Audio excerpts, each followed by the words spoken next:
My name is Sarah Lothian and I am qualified as a solicitor in New South Wales, Australia. I was successful on my first attempt at all of the heads of assessment for the QLTS exams.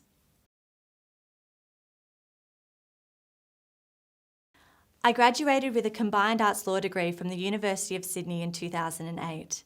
I then went on to qualify as a solicitor in New South Wales in the same year. Since then, I have been working as a solicitor in Sydney for 4 years, and I have also completed my Masters in Family Law.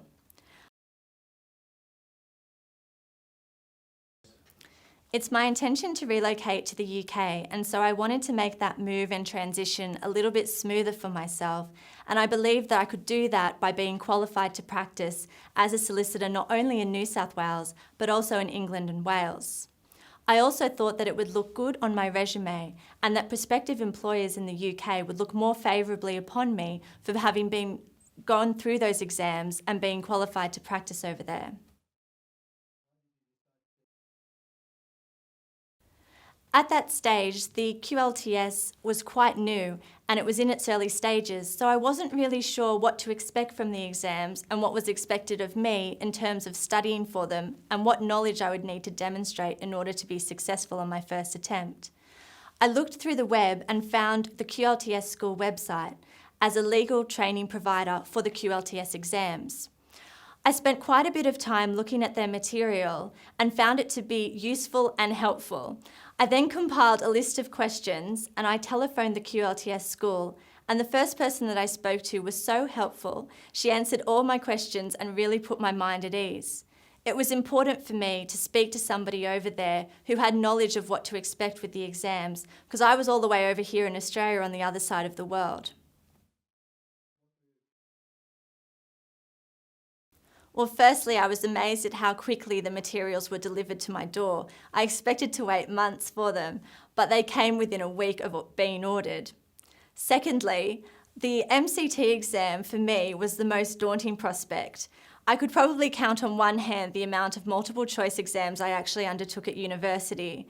So the prospect of doing a multiple choice exam with 180 questions was not only daunting, it was quite overwhelming.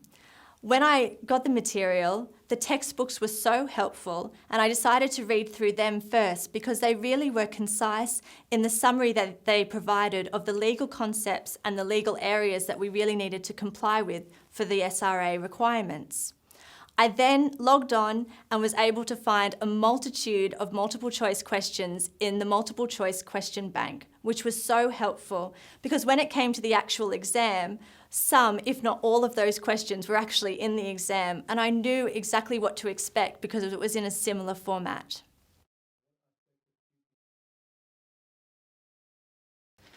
Obviously, I found the multiple choice question bank the most beneficial when it came to studying for the MCT exam. But in addition, because I'd been practicing as a solicitor for 4 years in Sydney, I wanted to know for the skills tests, such as the OSCE and the TLST, whether I already had any skills that would help me with those exams, or whether I would simply need to refine or polish those skills. That's where the tutor with the QLTS school came in really handy. I had an initial interview with her and she was able to gauge from me an idea of my past experience. And that way she was able to formulate a study plan for me, which really assisted me to know which way I had to concentrate in terms of what I needed to learn for those exams.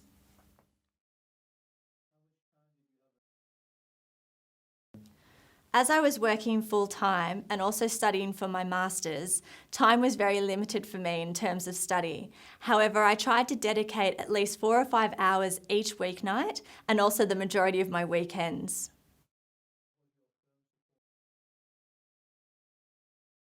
Yes, my firm was very supportive of my study. They're supportive of any undertaking that will assist and develop my legal knowledge.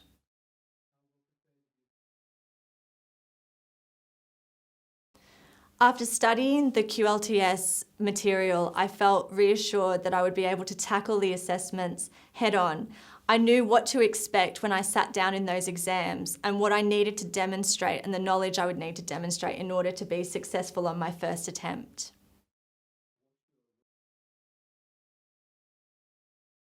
Well, at the moment, because I'm undertaking further studies, it's helped me to gain insight into the law of England and Wales. But I know from the people that I've spoken to here in terms of prospective employers that being duly qualified in both Australia and in the UK really opens up doors in terms of the international legal market. And they have told me that they would look more favourably on someone that is duly qualified than someone who is not.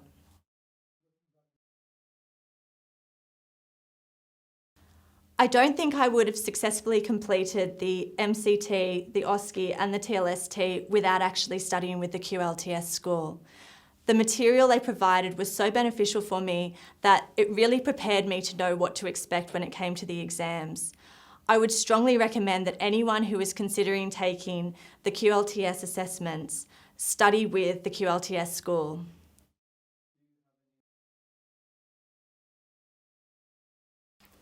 I would strongly recommend, in terms of the MCT exam, that you use the multiple choice question bank as much as you can. It's an invaluable resource. I, in terms of my study method, really found it beneficial because I was able to practice as many multiple choice questions as I can. And when it comes to multiple choice, if you know the format to expect, there's only so many questions that they can actually ask. So some, if not most, of the questions that I practiced with the MCT question bank were actually in the assessment itself.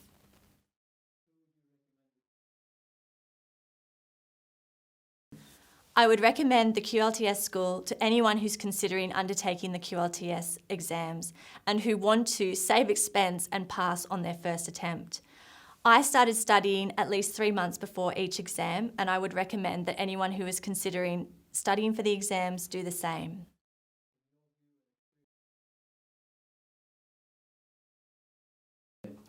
To be an effective modern lawyer today, I think you need to be personable and be able to interact and engage with people from a wide cross-section of the community. I also really think that you need to have a meticulous approach to your work and attention to detail, and I think you need to have great communication skills, not only on paper, but also face-to-face and on the telephone.